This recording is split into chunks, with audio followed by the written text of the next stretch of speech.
कल शाम को यानी कि 27 तारीख की सेकंड शिफ्ट के अंदर इंग्लिश सब्जेक्ट का पेपर हुआ था।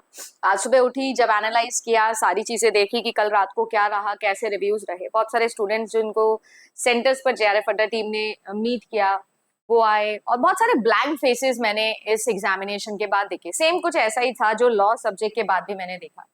आज मैं आप लोगों से बात करने वाली हूँ कि अगर वाकई में जो आपका पेपर रहा है इंग्लिश पेपर 2 का, वो जेन्युइनली अब तक का सबसे डिफिकल्ट पेपर बताया जा रहा है, तो क्या ऐसा था?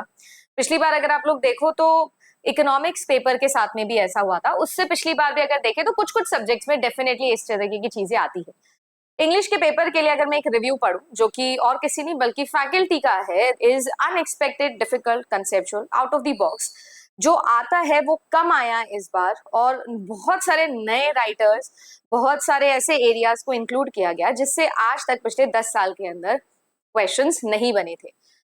जो राइटिंग थी, राइटर्स के ऊपर जो सवाल यूजुअली बनते थे वो सवाल नहीं बने, और बहुत सारी ऐसी चीजें इंक्लूड की गई जो बहुत ही अनप्रिडिक्टेबल और बहुत ही ऐसी बेसिक चीजें होती है। होता है ना कि कॉपी के फर्स्ट लाइन से सवाल पूछ लिया, बुक के फर्स्ट लाइन से सवाल पूछ लिया, ऐसी चीजें आई।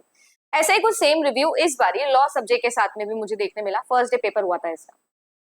तो क्या जेन्युइनली ऐसा है कि इस बार पेपर इतना डिफिकल्ट बनाने का कोई एक स्पेसिफिक रीजन है एनटीए का, या रैंडमली ये चीजें हुई है? तो मैंने पिछले साल का एनालिसिस भी देखा इंग्लिश का। पिछले साल के एनालिसिस में इंग्लिश के अंदर बहुत ही एब्रप्ट प्रॉब्लम्स एनटीए ने करे थे।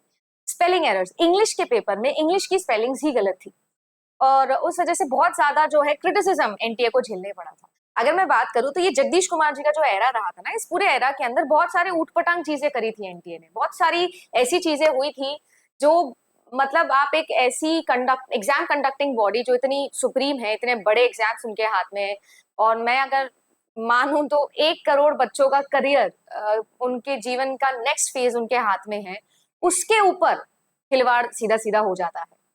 तो अगर आज भी आपको भी ऐसा लगता है, अगर आपने इंग्लिश से ये दिया है पेपर, तो भी आपके लिए तो ये वीडियो है ही।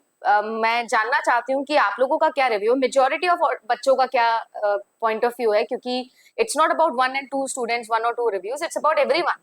सबको कैसा लगता है, और अगर ऐसा है तो इसका रीजन क्या है ना?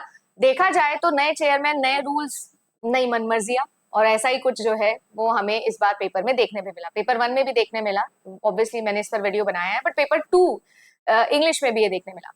आई am here making this video of course to show that concern कि इंग्लिश के बच्चों के साथ में या लॉ के बच्चों के साथ में अनप्रेडिक्टेबलनेस हुई है तो कट ऑफ पे डेफिनेटली इफेक्ट आने वाला है।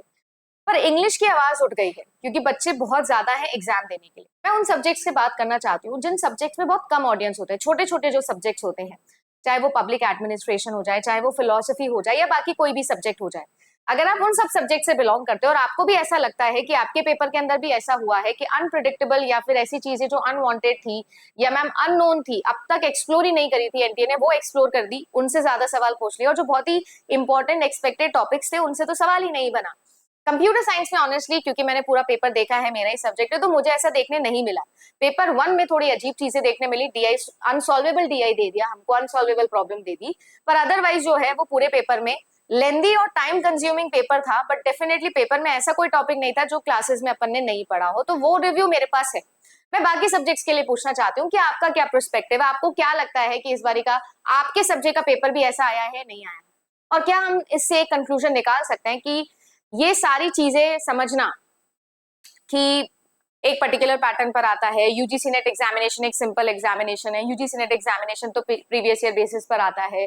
ये सारे जो over generalization, over conclusions UGC department में निकलते हैं, क्योंकि होता क्या है, अभी 2-4 महीनों से, 2-4 सीजन से जो जो पढ़ा रहे हैं, पढ़ रहे हैं, वो क्या करते हैं, अब ऑब्वियसली बात है, हाइप बनाने के लिए, बातें करने के लिए सब चीजें बोल दी जाती है।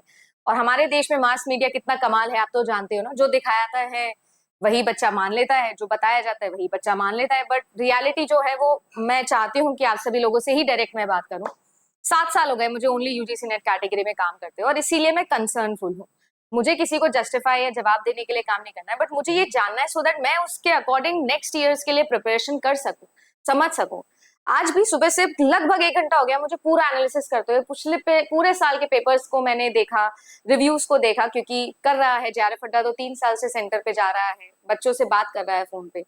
और आपकी अदिति मैम से भी मैंने बात करी कि कैसा उनका पर्सपेक्टिव रहा था, बट जेन्युइनली ऐसा है, कमेंट सेक्शन में जरूर बताना। और क्या आपको भी ऐसा लगता है कि एनटीए जो है वो अपने पैटर्न को चेंज तो कर रहा है, बट अपने फेदर्स को और ज्यादा स्प्रेड कर रहा है, और इस वजह से जो है वो शायद बच्चों के सिलेक्शन पर बहुत फर्क पड़ेगा।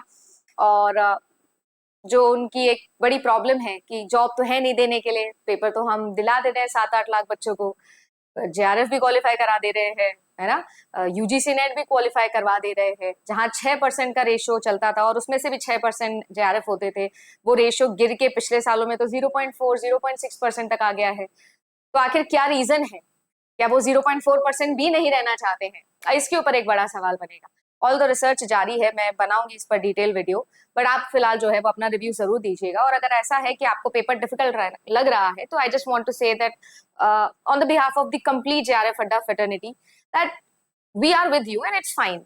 आपके लिए अगर डिफिकल्ट है तो सभी के लिए डिफिकल्ट रहा होगा, डेफिनेटली आपको कट ऑफ में भी उसका असर देखने मिलेगा। ओके, सो डोंट वरी, करते हैं कुछ ना कुछ नेक्स्ट टाइम के लिए प्रिपेयर। और अगर आपका पेपर ठीक ठाक भी हुआ है तो उसका एक बहुत बड़ा सपोर्ट जो है वो आपको पेपर 1 ने दिया होगा।